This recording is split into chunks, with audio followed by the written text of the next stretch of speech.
La zarina falleció en el acto de un único disparo, al igual que su esposo, el zar Nicolás, quien sostenía entre sus brazos al príncipe heredero Alexei de 13 años. Sus 4 hijas corrieron peor suerte. Las grandes duquesas María, Tatiana, Anastasia y Olga fueron brutalmente rematadas a golpes de bayoneta porque las balas no conseguían acabar con sus vidas.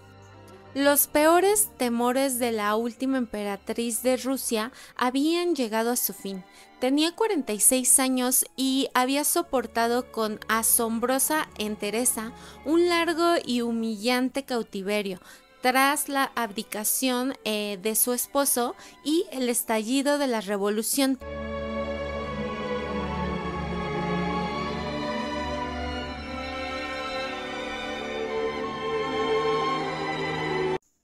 Hola, bienvenidos, ¿cómo están? Mi nombre es Helen y estoy muy contenta de que me acompañen en un nuevo video. En esta ocasión veremos una historia fascinante y llena de misterios. Hablaremos de la última zarina, Alejandra Romanov. No sin antes invitarlos a que se suscriban o le den un me gusta a este video y no se vayan porque de verdad va a estar muy interesante este tema. Y pues nada. Comencemos. La zarina Alejandra nació el 6 de junio de 1872 en Alemania. Era la sexta de los 7 hijos de la princesa Alicia de Gran Bretaña y el duque Luis de Hesse. Fue bautizada con el nombre de las 5 hijas de su abuela, la reina de Inglaterra, como Victoria, Alicia, Elena, Luisa, Beatriz, pero siempre se le conoció como la princesa Alix de Hesse. La pequeña fue una niña feliz de carácter alegre y más tarde su educación recayó en una institutriz inglesa, la señora Orchard, que impuso un rígido programa diario a los niños con horas fijas para todas las actividades. Y ya para 1877, el padre de Alix se convirtió en el gran duque Luis IV de Hesse. El 14 de diciembre, Alix perdía a su madre a la temprana edad de 35 años. También aunado a esto, con el fallecimiento de su hermana menor y compañera de juegos, y 2 semanas después la de su madre, destrozó a Alix al igual que a sus hermanos. Pero la reina Victoria, muy conmovida porque era la primera hija que perdía, les envió una emotiva carta en la que les decía que su abuela trataría de ser una madre para ellos. Su semblante siempre risueño se volvió triste y sería a partir de este instante que en ninguna de las fotografías que se conservan de ella se le ve sonreír. Ya después, la reina Victoria en persona se encargaría de la educación de su nieta preferida y exigiría a sus preceptores que le enviaran información mensual para controlar sus progresos. Incluso en ocasiones la soberana indicaba qué libros tenía que leer, qué asignaturas debía desarrollar más y qué piezas de música debía practicar. Alix era una excelente estudiante y a los 15 años ya poseía sólidos conocimientos de historia, geografía, literatura y alemán y inglés. También tocaba el piano con gran brillantez. Y siempre vería el gran ejemplo de su abuela, que era la soberana más respetada y poderosa de Europa. Estos años en que Alix vivió con su abuela tuvieron gran influencia sobre ella. Y también es importante mencionar que esta gran soberana que muchos temían por su fuerte carácter, se comportaba con ella como una abuela cariñosa y fue su mejor consejera. Poco después se anunció el compromiso de su hermana mayor Isabel con el duque Sergio, hermano menor del emperador Alejandro III y tío del futuro zar Nicolás II de Rusia. Cuando Alix tenía 12 años, un tren la llevó a San Petersburgo para asistir al enlace de su hermana. Era su primer encuentro con la corte del zar, la más espléndida de toda Europa, donde el lujo y la opulencia eran el sello personal de la dinastía Romanov. Los viajeros fueron alojados en el Palacio Imperial de Verano a orillas del Golfo de Finlandia y aquí fueron recibidos por el zar Alejandro III, padrino de Alix y su esposa María. Su hijo mayor, el zarevich Nicolás, a quien todos llamaban Nicky, era primo segundo de Alix y sus padres lo trataban como un niño, a pesar de ser el heredero al trono. Atrajo desde el primer instante el interés del zarevich, que la miraba embelesido. Al parecer, Nicky se enamoró como un colegial de su prima y durante su estancia le regaló un pequeño broche que ella le devolvió porque lo creyó un poco inapropiado. A Alix, el príncipe heredero al trono de Rusia, le parecía un muchacho muy cortés, discreto y apuesto, con sus cabellos castaños claros y unos ojos azules impresionantes.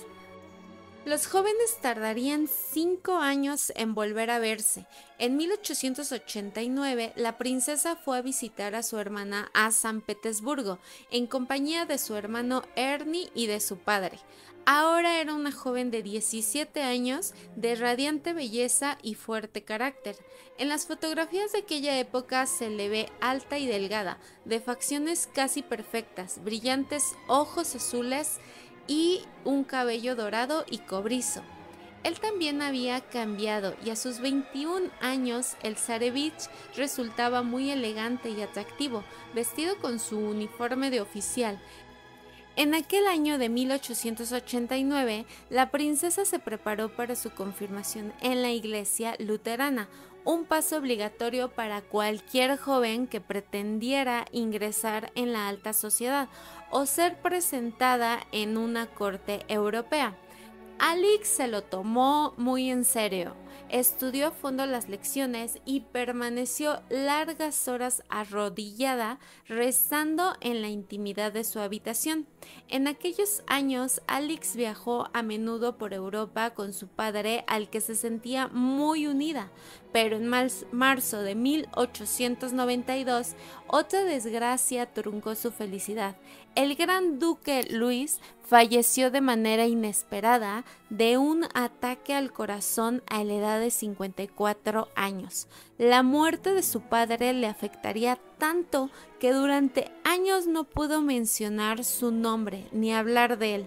La reina Victoria, al saber que su nieta estaba al borde de la depresión y su salud era muy delicada, la invitó a tomar una temporada en Inglaterra junto a ella.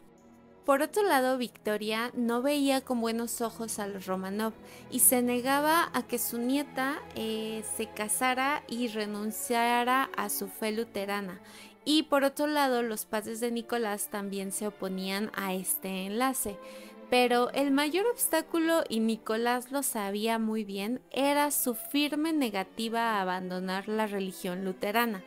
Después de un tiempo, el zar Alejandro III, preocupado por su mala salud e inquieto por la sucesión al trono, tras un año oponiéndose al enlace, cedió y autorizó a su hijo a pedir la mano de la princesa Alix. Así Nicolás pediría su mano y en un principio ella se negaría por la religión, pero su hermana la convencería. Victoria, al enterarse del compromiso de la feliz pareja, se limitó a sonreír y darle su bendición. Y ya para el 1 de noviembre de 1894, Alejandro III falleció a los 49 años.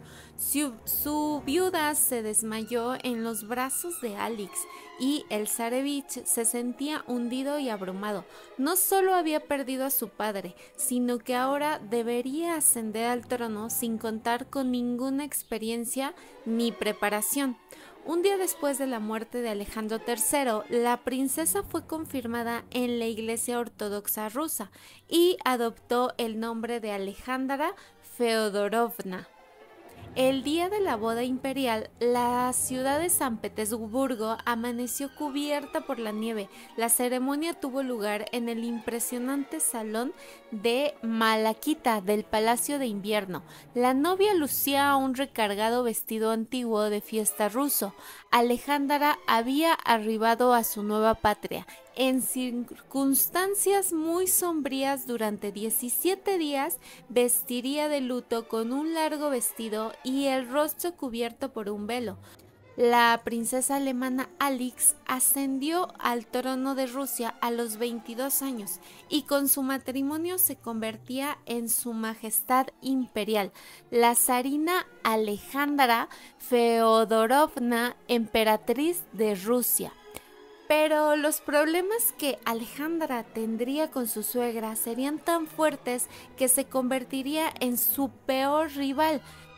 Cuando a principios del año nuevo Alejandra y Nicolás pudieron al fin mudarse al Palacio de Invierno, las tensiones domésticas cesaron, pero la sociedad rusa calificaba a la nueva zarina de aburrida, puritana, provinciana y carente de interés, y también altanera.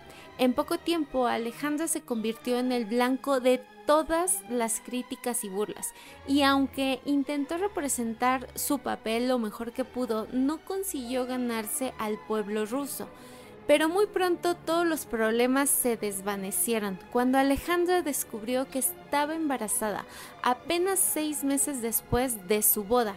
La emperatriz dio a luz a una niña rubia y fornida de 4 kilos. El anuncio se hizo mediante 101 salvas de cañón, 300 si hubiera sido varón. Alejandra fue madre por primera vez a los 23 años y para asombro de todos decidió cuidar personalmente a su pequeña. Durante los primeros 7 años de su matrimonio y en rápida sucesión daría a luz a 4 hijas. A la pequeña Olga, después le seguiría Tatiana en 1897, María en 1899 y Anastasia en 1901. Su única obligación como zarina era concebir un heredero varón de la dinastía Romanov, y al no conseguirlo sentía que había fracasado. De hecho, cuando despertó de la anestesia y vio los rostros preocupados y nerviosos de las personas, comenzó a gritar delante de todos: «Dios mío, no, es una niña de nuevo. ¿Qué dirá la nación? ¿Qué dirá la nación?». Cuando nació su cuarta hija, Anastasia, la zarina no gozaba de popularidad en Rusia y la sociedad de San Petersburgo seguía dándole la espalda. La relación con su suegra tampoco había mejorado y en la corte eran muchos los que la culpaban de no desempeñar bien su deber. Sin embargo, aunque el zar le preocupaba la sucesión al trono, seguía muy enamorado de su esposa y feliz de la familia que habían formado. Ambos se sentían muy orgullosos de sus hermosas hijas, a las que llamaban nuestro pequeño trébol de 4 hojas. Habían pasado 13 años desde la última coronación del Alejandro III y la expectación en Moscú era enorme. Alejandra era muy consciente de que ella y su esposo, siguiendo una tradición de más de 300 años de historia de los Romanov, iban a ser consagrados, coronados y reverenciados como los elegidos por Dios para gobernar Rusia. Alejandra soportó una gran ceremonia de 5 horas dentro de la iglesia, engalanada con frescos y repleta de íconos frente a 2000 personas. Nicolás se sentó en el trono del zar Alexei I y a su lado Alejandra hizo lo mismo en el trono de marfil de Iván el Grande. Finalmente fue proclamado zar Nicolás II, legítimo y único emperador y autócrata de todas las Rusias. Después el zar se coronó él mismo, demostrando de ese modo que su poder provenía directamente de Dios. Alejandra y Nicolás eran ahora la pareja más rica y poderosa del mundo. El zar gobernaba un territorio de más de 22 millones de kilómetros cuadrados y cerca de 150 millones de personas, formando parte de una dinastía muy poderosa y de una enorme riqueza que se remontaba al siglo XVII. 7,000 invitados asistieron al banquete de la coronación y 4 días después se ofreció al pueblo un gran festín para celebrar el acontecimiento. Tras su coronación, Nicolás y Alejandra emprendieron en sus primeras giras oficiales como soberanos. En verano visitaron Austria para saludar al emperador Francisco José y a su esposa, la emperatriz Sisi. Después tomarían rumbo a Escocia para visitar a la reina Victoria en su castillo de Balmoral. A la llegada de los zares con la pequeña Olga, llenó de felicidad a la soberana de 77 años, que en aquellos días celebraba el reinado más longevo de un soberano británico. Pero el 22 de enero de 1901, Victoria falleció en el castillo Windsor. El suyo había sido el reinado más largo de la historia de Inglaterra. Alejandra, a 1,500 kilómetros de distancia, no podía asistir al funeral porque en ese momento estaba embarazada.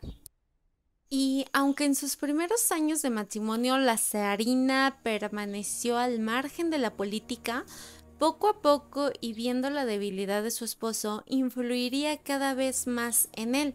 También Alejandra no solo daría consejos a su esposo en ocasiones muy desacertadas, sino que llegaría a retocar sus discursos. Pero los zares pagarían un alto precio por vivir ajenos a las necesidades de su pueblo. La zarina vivía de espaldas a la cruda realidad del campesino ruso. En el país, millones de hombres y mujeres y niños vivían explotados y sumidos en la más absoluta pobreza. En Rusia, la familia imperial, los militares y la iglesia eran los dueños de absolutamente todo. Tiempo después, cuando la zarina supo que estaba de nuevo embarazada, el imperio se desangraba en una guerra contra Japón en el Pacífico, pero Alejandra, preocupada por la pérdida de miles de hombres en el bando ruso, volcó todos sus esfuerzos en ayudar en la guerra, donde se reuniría con mujeres de distintas clases sociales para preparar suministros, confeccionar ropa para los soldados rusos, y también animó a sus hijas a que tejieran bufandas y gorros para combatir el frío. Años después crearía su propio hospital, donde a diario visitaba a los heridos y fundó un hogar para los inválidos que acogerían muchos de ellos. En agosto de 1904, Alejandra, a sus 32 años, dio a luz a su quinto hijo. En San Petersburgo los cañones dispararon 300 salvas en su honor, y en todo el país las campanas de la iglesia no dejaron de sonar. Alteza Imperial Alexei, en honor al zar favorito de Nicolás. Y por primera vez en muchos años se veía a Alejandra alegre y relajada. Y en octubre de aquel año, Nicolás II intentó apaciguar a los manifestantes, aprobando la creación del Parlamento ruso, conocido como la Duma. No fue una decisión fácil, pero frente a la amenaza de la anarquía, el zar y el gobierno no tuvieron más remedio que poner fin a los 300 años de absolutismo de los Románov. Nicolás diría: «Estoy deprimido. Siento que al firmar este acto he perdido la corona.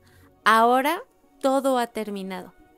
También desde el primer instante decidió ocultar a la corte y al pueblo la grave enfermedad de su hijo, pero fue una decisión errónea, porque de conocer la verdad, la gente hubiera sido más comprensiva con la zarina, que en público se mostraba muy seria y distante debido al sufrimiento del príncipe heredero. Alejandra se refugió en la iglesia ortodoxa y en su fe. Un verdadero consuelo a sus pesares, se negaba a someterse al destino.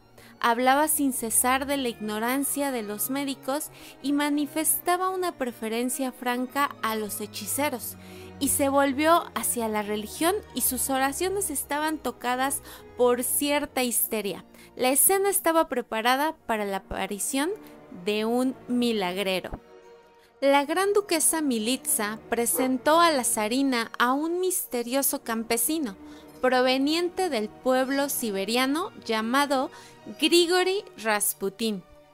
Este hombre de gran estatura, aspecto tosco y mirada hipnótica que acababa de hacer su aparición en el palacio de Alejandro, también contaba con el respaldo de importantes miembros de la iglesia de San Petersburgo. El problema para Nicolás y Alejandra fue que Rasputín, apodado el monje loco, a pesar de la fama que le precedía, no era un santo varón, sino un farsante. Hacia 1910, la influencia de Rasputín en la pared imperial era cada vez mayor, y aunque eran muchos los detractores del falso hombre, pero nada ni nadie haría cambiar de opinión a la zarina. Ya para 1912 tuvo lugar un suceso que acrecentó a los ojos de la zarina la santidad de su protegido. En otoño de aquel año, la familia imperial se encontraba en su pabellón de caza, situado en Polonia. Pero el zarevich se puso enfermo tras sufrir una caída, y los médicos, por primera vez, temían seriamente por su vida. Cuando ya todo parecía perdido y el niño sufría terribles excesos de dolor, Alejandra, desesperada, le pidió a su amiga Ana que enviara un telegrama a Rasputín para que rezara por su hijo. La respuesta de Rasputín tranquilizó a la zarina y decía así: Dios ha visto tus lágrimas y ha oído tus plegarias. Déjate el sufrimiento, tu hijo vivirá, el pequeño no va a morir. No permitas que los médicos le molesten demasiado. Y de inmediato, Alexei comenzó a mostrar signos de recuperación. Los médicos no daban crédito a lo ocurrido y reconocieron que la recuperación era absolutamente inexplicable desde el punto de vista médico. Durante los años siguientes, Rasputín fue capaz de aliviar los sufrimientos del zarevich, pero no fue una ilusión de su madre, la zarina, porque muchos testigos lo vieron, aunque nadie sabía a ciencia cierta cómo obraba esos milagros. Rasputín, aunque jamás tuvo un cargo oficial en la corte y no recibió ningún salario, supo cómo aprovecharse de su privilegio, posición y la confianza que le tenía la pareja imperial. Pero tras lo ocurrido en el otoño de 1912, Alejandra tenía claro que mientras este personaje estuviera a su lado, su hijo viviría y el mundo sería para ella un lugar mejor. En 1913 se cumplían 300 años de reinado de la dinastía Romanov en Rusia y la ocasión se celebró por todo lo alto. También era la primera aparición pública en la capital en 10 años de los zares, y aún así la celebración dejó indiferente a la mayoría del público. Una soleada mañana, el archiduque Francisco Fernando de Habsburgo, heredero del trono austrohúngaro, y su esposa murieron asesinados a tiros en la ciudad de Sarajevo. El 28 de junio de 1914, semanas más tarde, el estallido de la Primera Guerra Mundial tendría consecuencias devastadoras sobre las tres grandes dinastías reinantes en Europa. En menos de 5 años, las casas imperiales de los Habsburgo y los Romanov fueron derrocadas. Y el 2 de agosto de 1914, el zar declaró la guerra a Alemania desde el Palacio de Invierno de San Petersburgo ante miles de personas que se congregaron en la plaza. Cuando la familia imperial hizo su aparición en el balcón, una multitud entusiasta se arrodilló frente a ellos en un gesto espontáneo de lealtad y afecto hacia los zares. Muy pronto ese entusiasmo del pueblo ruso dejaría paso a la decepción, tras sufrir los primeros reveses en el campo de batalla. Alemania, muy superior en armamento y destreza táctica, en pocos meses aplastaría al ejército ruso en el frente. En aquellos días, el odio contra la zarina alemana de nacimiento se asentó. La acusaban de ser espía y de intentar entregar a Rusia al enemigo, su primo, el Kaiser Guillermo. Pero Alejandra nunca había sentido simpatía hacia su primo, el Kaiser, quien le parecía un hombre poco sincero, engreído y manipulador. Un día una gran multitud se reunió en la plaza de Moscú reclamando su arresto, la abdicación del zar y la ejecución de Rasputín. Decía que Alejandra iba a correr la misma suerte que la reina de Francia, nacida en Austria, María Antonieta, cuyo retrato colgaba en un salón del Palacio de Alejandro. A pesar de las protestas del pueblo, Alejandra no estaba dispuesta a alejar de su vida a Rasputín. El muy astuto sabía cómo chantajear emocionalmente a la zarina y el poder que ejercía sobre ella. Alejandra también quiso dar el ejemplo. Antes llevaba una vida ociosa y casi recluida. Solía dormir hasta el mediodía y rara vez abandonaba sus aposentos. Pero durante la contienda se levantaba a las 6 de la mañana, asistía a misa y a las 9, vestida con su uniforme de enfermera, iba a hospitales en compañía de Olga y Tatiana. Aunque muchos lo ignoraban, la zarina no solo organizó hospitales sanitarios, también donó grandes sumas de dinero para conseguir material médico. Gracias a ella, hacia finales de 1914, funcionaban solo en la ciudad de San Petersburgo 85 hospitales. Atendía a los heridos de guerra, pero en público seguía mostrándose fría y orgullosa, incluso cuando debía visitar a los jóvenes cadetes que partían al frente. Nicolás II dirigía a sus tropas desde el cuartel general situado lejos de San Petersburgo. El zar se alojaba en la mansión del gobernador provisional. Durante la larga ausencia de su esposo, Alejandra no solo organizaba hospitales y atendía a los heridos.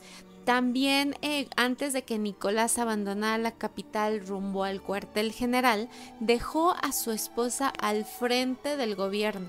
Una decisión descabellada teniendo en cuenta que la zarina no tenía experiencia política y creía que la Duma y los ministros eran enemigos. Embriagada por el poder que ahora tenía Alejandra, no dejaría de dar órdenes directas a su marido y emitir juicios políticos mientras Rusia se precipitaba al abismo. Todos los miembros de la familia Romanov sabían que el fin estaba cerca. Algunos habían visitado al zar en su cuartel general intentando que modificara su política, que exiliara a Rasputín y que no permitiera que su esposa interviniera en los asuntos del Estado. Pero el zar se negó rotundamente. El príncipe Félix, el gran duque Dmitri Romanov, primo del zar y un integrante de la Duma, conspiraron para asesinar a Rasputín. Le invitaron a cenar al Palacio de San Petersburgo, propiedad de la familia de Félix, donde le sirvieron vino y pasteles envenenados. Viendo que no le hacía efecto, le dispararon con su revólver para acabar con su vida. Después arrojaron de noche su cuerpo al río Neva. Cuando unos días más tarde la zarina se enteró de la muerte de Rasputín, se quedó en estado de shock, ya que Rasputín había dicho a la zarina en más de una ocasión: si muero y me abandonas, perderás a tu hijo y tu trono en un lapso de no más de 6 meses. Como castigo, Nicolás II ordenó el destierro de Félix a una propiedad de Rusia central y Dmitri fue enviado al frente. El duque Pablo, tío de Nicolás, rogó al zar que no castigara a su hijo Dmitri, pero él se negó. Esta negativa tensaría aún más las difíciles relaciones entre el matrimonio y el clan Romanov. De hecho, Nicolás y Alejandra estaban cada vez más solos y aislados. Tras la deserción de la Guardia Imperial el 16 de marzo, Nicolás II supo que había perdido totalmente el poder y el control del país.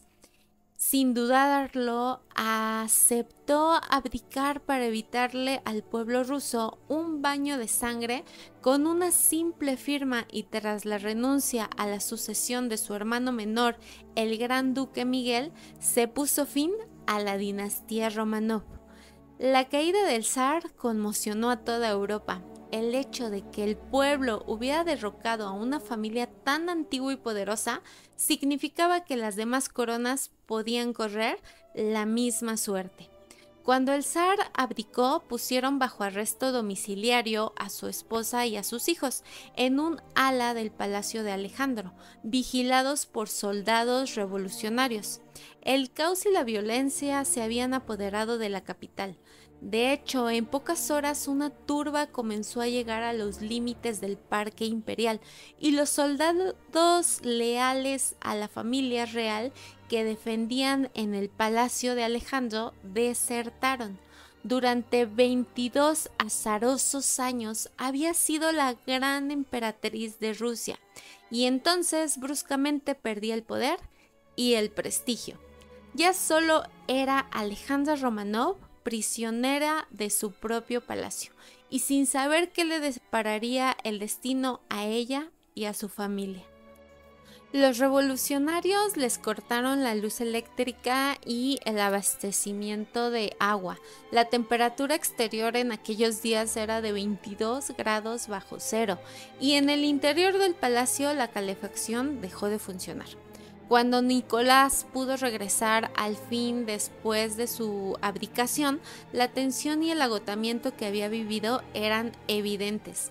Durante las primeras semanas de cautiverio se les permitía salir al exterior del palacio y dar un paseo diario de 30 minutos escoltados por sus captores. El 3 de abril, de manera inesperada, recibieron la visita de Kerensky, ministro de Justicia del gobierno provisional y principal líder de la Revolución de Marzo. Deseaba interrogar a la zarina acerca de sus actividades traidoras durante la guerra. La investigación duró 18 días, y en este tiempo Kerensky ordenó que el zar fuera apartado de su esposa y confinado en otra ala del palacio. Solo podía verla durante las comidas, siempre en presencia de un oficial de guardia.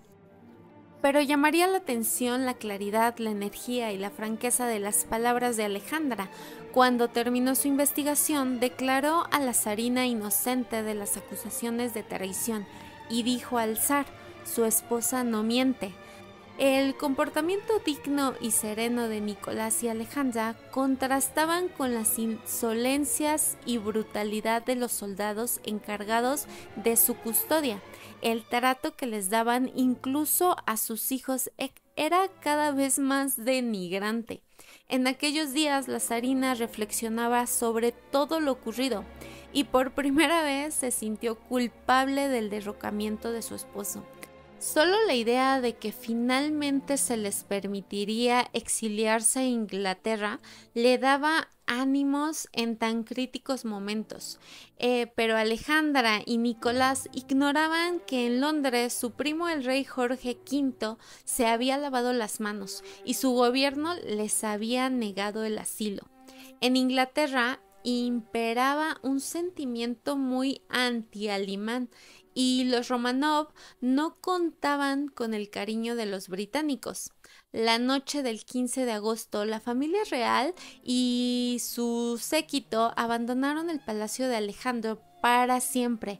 La nueva residencia de los zares se encontraba en una remota ciudad situada a 1200 kilómetros al este de Moscú, en Siberia.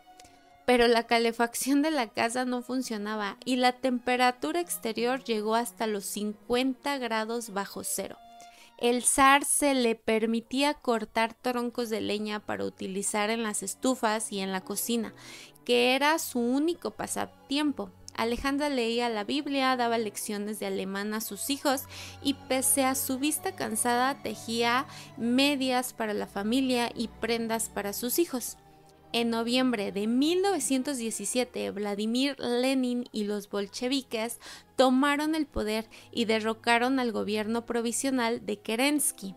La vida de la zarina y de su familia corría más peligro que nunca, aunque ellos, en su aislamiento, ignoraban el rumbo que estaba tomando Rusia.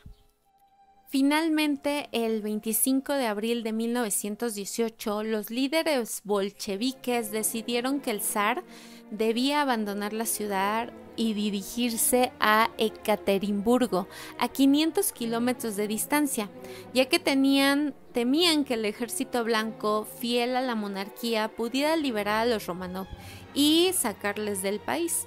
Alejandra acompañaría a su esposo y por primera vez dejaría a su hijo bajo el cuidado de sus hermanas. Al cabo de una semana, la familia se reunió de nuevo, pero su vida en esta nueva prisión iba a ser un infierno. Los soldados rodearon la resistencia con una alta empanizado de madera y cubrieron todas las ventanas del piso principal, impidiendo que pudieran ver al exterior. Sus vigilantes, 75 hombres que montaban guardia día y noche, les trataban con gran severidad.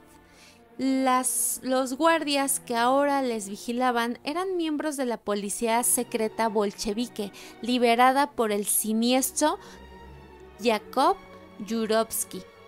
El 16 de julio, tras un día tedioso y sofocante como los demás, los miembros de la familia imperial se fueron a acostar a las 10:30. Pero horas antes, Yurovsky había convocado en su despacho al capitán de los guardias y había dado la orden de fusilarlos a todos. 3 horas más tarde se les pidió que avisaran al matrimonio y a sus hijos de que por motivos de seguridad debían pasar la noche en el sótano. Tras levantarse y vestirse, los prisioneros salieron de las habitaciones. Nicolás sostenía en sus brazos a su hijo, seguido de su esposa, que caminaba con la ayuda de un bastón. Las 4 grandes duquesas iban detrás de ellos. Tatiana sujetaba a su perrito Spaniel, del que no se había separado desde que abandonaron el palacio. Eran las 2 de la madrugada y nadie parecía alarmado. Descendieron al sótano sin sospechar nada, y el matrimonio se sentó en las 2 únicas sillas que había en aquella habitación vacía. Las 4 muchachas y los sirvientes permanecieron de pie detrás de ellos. Tras unos tensos minutos de esperar, un pelotón de ejecución formado por 10 hombres irrumpió en la estancia disparando a los presentes. Yurovsky dio el tiro de gracia que alcanzó a Nicolás y lo derribó sobre el cuerpo de su hijo Alexei.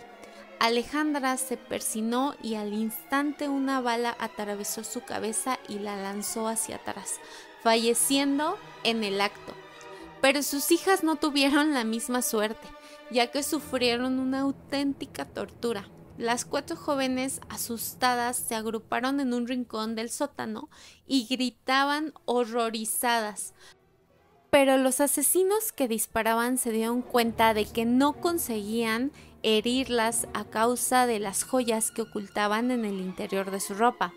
Para acabar con ellas, las remataron a golpes de bayonetas.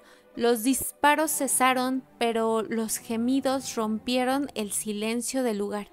Era Alexei, que aún estaba vivo porque se había protegido de las balas con el cuerpo de su padre.